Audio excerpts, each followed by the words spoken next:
Viver como possuindo tudo. Eu tenho tudo à minha volta, mas eu não tenho nada. Nada tenho. Eu com todos, mas sem ninguém. Por quê? Porque se nada mais eu tiver, eu tenho a vida. Né? Então, isso tudo, ele dizendo o que para nós? É transitório. Esse é o momento. Isso é um movimento transitório. E aí, está lá em Lucas, capítulo 12, o seguinte: e disse-lhes: acautelai-vos e guardai-vos da avareza, porque a vida de cada um não consiste na abundância das coisas que possui. Isso aqui é a introdução de uma página de Emmanuel, que nós achamos interessante trazer, porque ela nos alerta e diz o seguinte: Emmanuel, fujamos da redenção de qualquer possibilidade sem espírito de serviço. A avareza não consiste apenas em amealhar o dinheiro nos pobres da natureza. As próprias águas benfeitoras da natureza, quando elas estão encarceradas sem preocupação de benefícios, costumam formar donos infecciosos. Quem vive a carga de compensações, englobando-as ao redor de si, não passa igualmente de água no período. Toda avareza é centralização doentia, preparando metas de sofrimento. Não basta saber pedir, nem basta a habilidade e a eficiência em conquistar.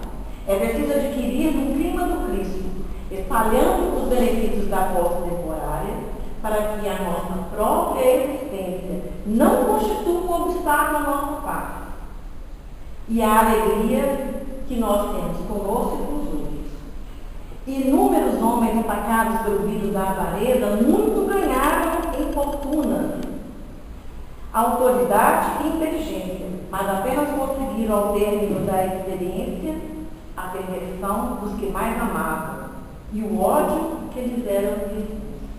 Então, para a gente ver que a serviço, nós precisamos colocar os bens que nós temos em movimento. Quando a gente fala serviço, não é simplesmente pegar e dar tudo para o outro, mas é a gente fazer: eu não tenho nada a poder dar. Você tem você tem braço, você tem sorriso, você tem palavra. Então, é a gente sair de si em direção ao outro. Isso faz com que a gente distancie desse conceito de avareza, né? E nós nem vamos, na verdade, a dinâmica do nosso pensamento muda quando você fica dentro desses movimentos onde você se coloca para conseguir doar-se, né, para o outro de alguma forma. Porque é muito fácil quando você tem algum valor, você falar assim: não, eu vou te doar um valor e tal, e você não quer saber com aquilo. Não vamos fazer muita graça, não. Vai ajudar momentaneamente aquilo ali? Vai. Mas será que a gente não precisava também da sua energia, da sua força, do seu ânimo, né? Para que o que você está doando tenha um bom destino e chegue realmente às pessoas? Então, Emmanuel diz o seguinte: amontoaram vantagens para a própria perda, arruinaram-se envenenando igualmente os que lhes partilharam a tarefa do mundo. Recordemos a palavra do Mestre Divino que diz: a vida do homem não consiste na abundância daquilo que ele possui, mas na abundância dos benefícios que exparte e semeia, atendendo aos desígnios do Supremo Senhor. Então, quando dizem dos benefícios, não adianta você ir lá e doar alguma coisa sem que aquilo você consiga fazer a sua parte para que aquilo chegue realmente ao reino. Né? Não é simplesmente falar assim: eu vou ali e dou e vou ficar. Né? É uma boa forma de você apaziguar a sua consciência e dizer: mas eu faço noção do que. Mas você sabe por que você faz aquilo? A quem chega ou se chega, como é? Né? Como lidar com as nossas necessidades materiais, então? Como é que faz isso? Lá no Evangelho, servir a Deus e a Mamon, no Evangelho capítulo 16, diz o seguinte: mais fácil é passar um camelo pelo fundo de uma agulha do que entrar num rico no meio do céu. O que será que quis dizer isso? Mais fácil passar um camelo pelo fundo de uma agulha, que é uma coisa geralmente impossível, né? Do que entrar um rico no meio do céu. Sabe as pessoas que têm posse e que hoje, vamos dizer assim, nesse momento, detêm poder, detêm aquela parcela, 5%, né? Então, 5% da população mundial já tem todas as maiores riquezas. Então, mas será que essas pessoas são, quer dizer então que no fato delas terem valores, elas estão fadadas a não entrar no reino dos céus? Será que é isso? Será que é o que ela tem que faz isso? Ou como ela dispõe disso? Né? Então, como nós dispomos? Aí ele fala assim, mas eu só um salário, não tem muito valor, mas tem um valor que é depositado em confiança para você. O que você faz com isso? Não importa. Aquilo que Deus colocou na sua vida como sua responsabilidade, um salário ou $1 milhão é responsabilidade que é bom. E o bom uso ou não, você vai ter que saber com isso, de alguma forma. Então, Jesus diz, repare-te de todos os teus bens e teus. Mas será que diz dos bens? Que bens são esses que nós precisamos de deixar para trás para a gente conseguir seguir Jesus nos dias atuais? Vamos trazer para o nosso tempo, né? Uma coisa prática do nosso dia a dia.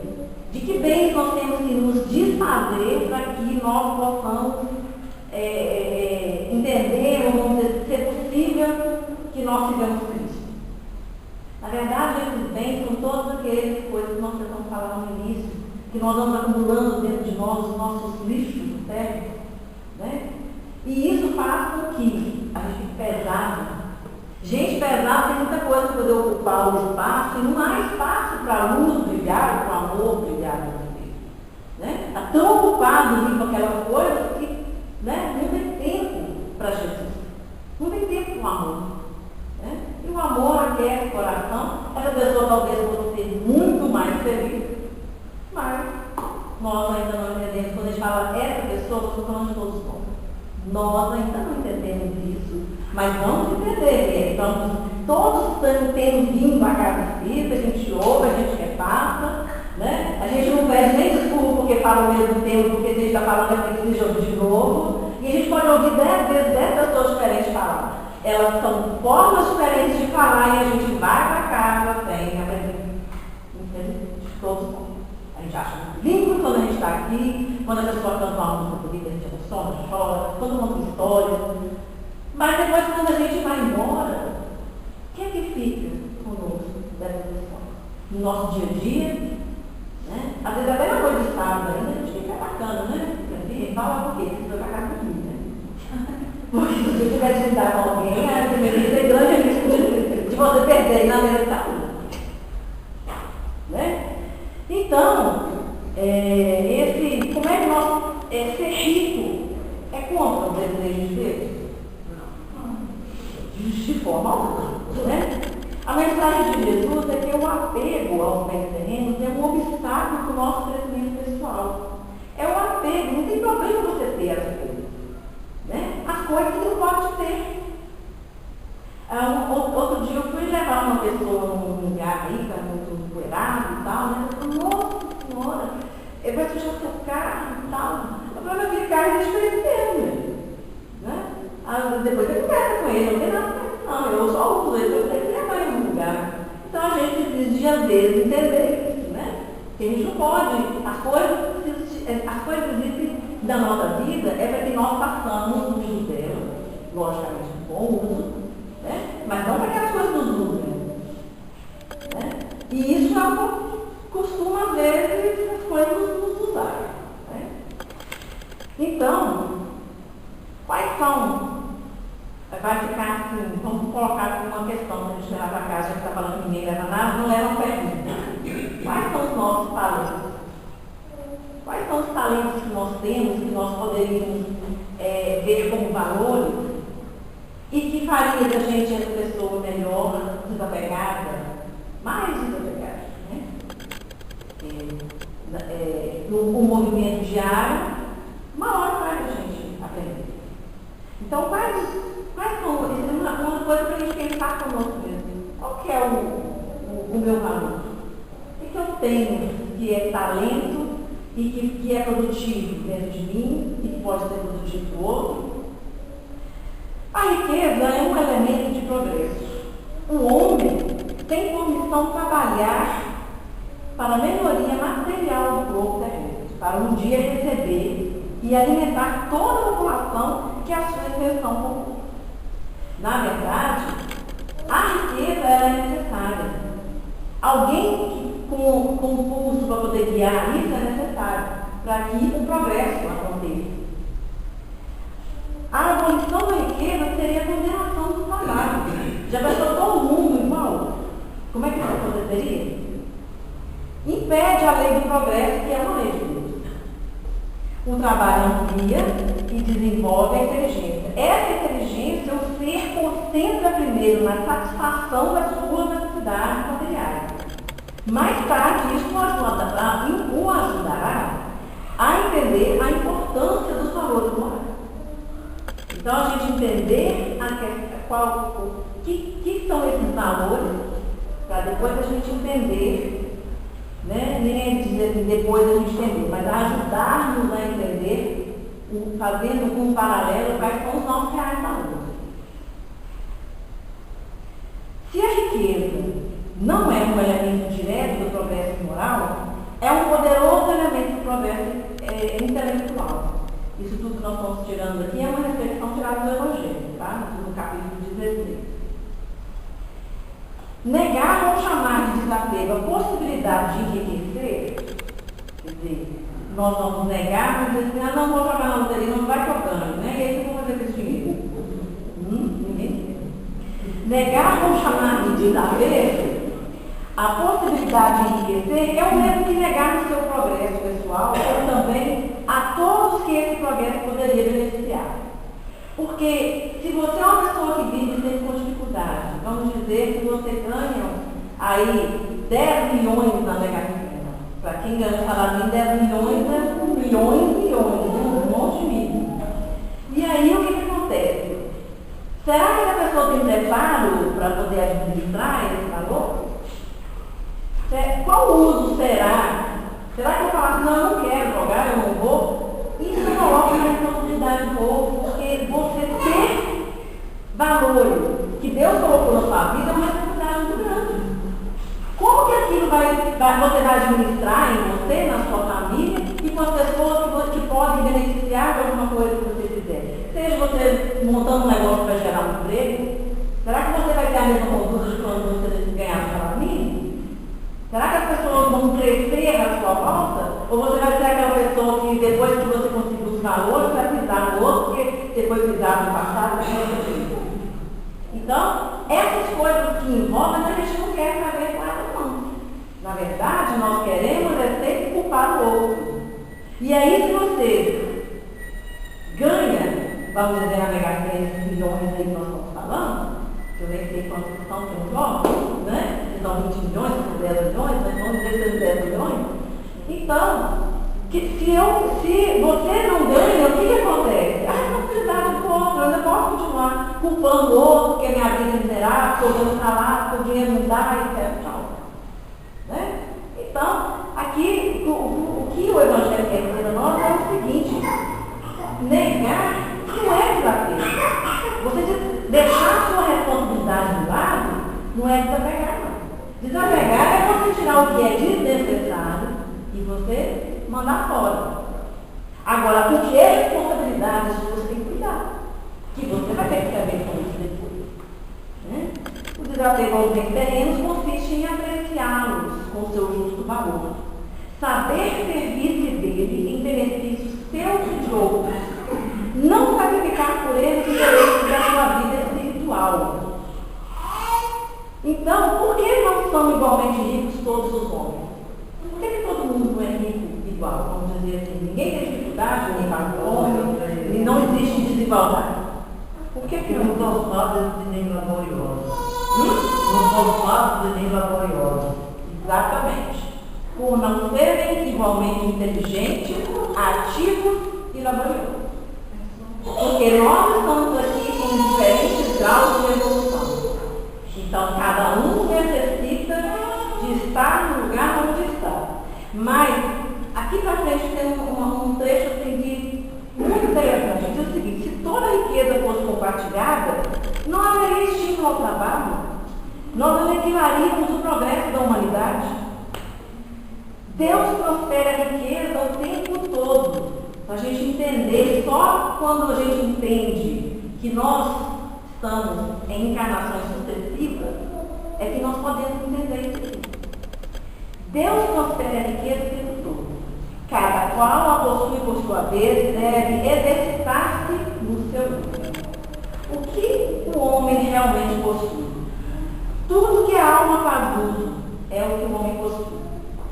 Usa a inteligência, seu conhecimento, suas emoções, suas qualidades morais, o que ninguém pode tirar dele. O resto que está na sua vida é o futuro. Mas, assim, de tudo que nós temos, se tivesse essa frase, essa noite, vamos levar só isso. Tudo que nós estamos pode, de hora para outra, não nos pertencer mais. Nossa casa, nosso carro, nossas coisas, nossas conquistas do emprego, né, e todas essas coisas que a gente dá tanto valor, num segundo elas não nos pertencem mais. Tudo é um futuro. Mas, que trazemos dentro de nós a alma, o conhecimento, o uso da inteligência, a nossa consciência, isso te pertence. Porque diante do cosmos abundante e generoso, diz Joana de Ângeles, o ser humano se expressa com mesquinhez e avareza, preocupado com a posse efêmera. Isso porque ele parece garantir a tranquilidade da vida e a segurança especial. A pessoa pensa que tem uma segurança especial porque ela tem tudo. É como se ela não consegue realmente entender os valores. Né? Então, o desapego, ele não é dar tudo que nós temos, mas é saber ter sem se prender ao que se tem. É estar no mundo sem ser no mundo. Do mundo, na verdade. É estar no mundo sem ser do mundo. Estar pronto para perder tudo que temos sem nos inquietarmos com isso. Difícil. Nós vamos nos inquietar sim. Mas não inquietar a ponto tal que nos desequilibre e nos afaste dos nossos valores. Lógico que nós não temos preparo para perder todas as nossas conquistas. Vamos ter preparo para isso não.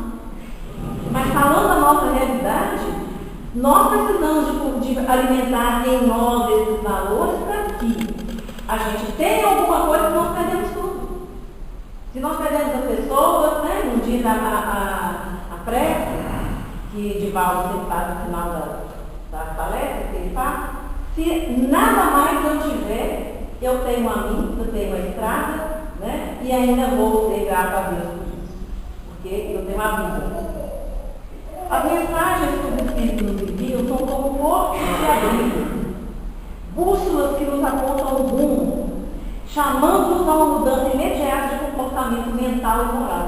É isso que é a mensagem dos Espíritos da nós. Está nos chamando para esses valores, alertando, olha, o caminho é esse, né? Mostrando ali o norte para nós, dentro daquilo que nós vivemos, da ainda pouca evolução, quase uma que nós temos. Né? Essa noite mesmo, tomar-te-ão a alma, está lá em Lucas, capítulo 2. Que sentido terá tudo quanto foi ou não armazenado, se não quando aplicado com elevação e sabedoria? Então, nós vamos, pelo tempo, né, nós não podemos nos estender mais, porque é um tema assim, que a gente vê tem muita coisa para dizer, mas nós vamos falar aqui uma mensagem que se chama libertação, e diz o seguinte: inicia a tua experiência de despojamento abrindo mão de disputas inúteis, muitas vezes mesquinhas que arrastam multidões em incessantes disparates. Revisa armários e depósitos, onde acumulas tudo quanto não te serve no momento, passando a outros que têm necessidade imediata. Essa é uma coisa que nós temos na nossa dificuldade. Roupas, calçados, objetos acumulados, além de tomarem um precioso espaço da sua casa, amontoam poeira e perdem-se no turbilhão do esquecimento. Muitas vezes você nem sabe o que é que tem naquele monte de tudo. Muita coisa que parece importante, somente em decorrência do apego, transformam-nos em escravos espontâneos dessas coisas. Fora que assim, a nossa casa teria muito mais espaço para nós transitarmos se não tivéssemos isso aqui, né? Iludem-se os que pensam que poderão ser um dia aproveitados até dar conta dessa lição. Oferecem imediatamente os medicamentos que irão perder a validade, mas que permanecem nos móveis esperando a chegada da eternidade. Quando existem pessoas necessitando agora, sem possuir recursos para adquirir. Não vos afadigueis pela posse de ouro. Olhai para as aves do céu, que nem semeiam nem secam, nem ajuntam em celeiros, e vosso Pai Celestial os alimenta. Não tendes vós muito mais valor do que elas? Isso são palavras que estão em Mateus, capítulo 6, versículo 26. Então, o apego é o que nós temos que aprisionar. E o desapego é aquele que nos pega. Porque se a gente tira essas coisas, foi na casa espírita, numa palestra que eu ouvi, quando eu comecei a frequentar a casa espírita lá no José Grosso. Uma pessoa, eu acho que foi a Marinho, eu não tenho certeza, fez uma palestra tão bacana a respeito disso, e essa palestra me tocou, porque eu era uma pessoa realmente muito acumulada 300 coisas. Muitas coisas mesmo. Entendeu? Uma coisa meio assim, depois, quando eu fiz uma limpeza, eu entendi que aquilo era colou. Então, assim, eu consegui, eu me fiz o propósito de pegar cada peça de roupa e perguntar assim, quanto tempo tem eu não fiz essa peça? E se eu pensava que tinha mais de um ano, pode mostrar. Porque se eu não usei no último ano, vai vir uma outra coisa que vai estar em moda e eu não vou usar mais. As mulheres estão assim, né? Vamos acertar isso, as mulheres estão assim. Tem peças, não. Eu não usei há um ano, essa aqui eu tenho muito estilo, todo inverno eu uso, sabe? Essa aqui vai ser. Né? Então, e com isso, dois montes desse tamanho aqui foram para a coisa e me pergunta se eu lembro de alguma peça que estava lá. Nunca mais, de nenhuma. Né? E o espaço que desocupou. Eu percebi que realmente era alguma coisa assim patológica. O dia que eu vi, no meio dessa limpeza, eu encontrei um vestido novo, dentro da sacola. Eu falei, meu Deus, o que está acontecendo? Entendeu? Não, vamos mudar, tirar dessa coisa. E aí eu me fiz um propósito, que na medida do possível eu faço. Tudo que eu ganho ou que eu compro, eu tive uma coisa para dar outra. Mesmo que naquele momento eu não dou para alguém, eu deixo juntar, etc e tal. Se eu compro um sapato, sai um sapato. Se eu compro um chinelo, sai um chinelo. Se eu compro uma blusa, sai uma blusa. No mínimo uma. Mas aí eu vou passear por lá, sai duas, três, tem que encontrar, engordei, assim, tá? Então, esse é um exemplo bobo, né? Mas de coisas que a gente vai fazendo ter valor na nossa volta, que ocupa espaço na nossa vida. E a gente não tem muito tempo para ficar com esse tanto de coisa no nosso espaço, não. Verdade é essa. Né? Então, para nós terminarmos, nós vamos contar uma história. Essa história se chama A Chama da Alma. Tá?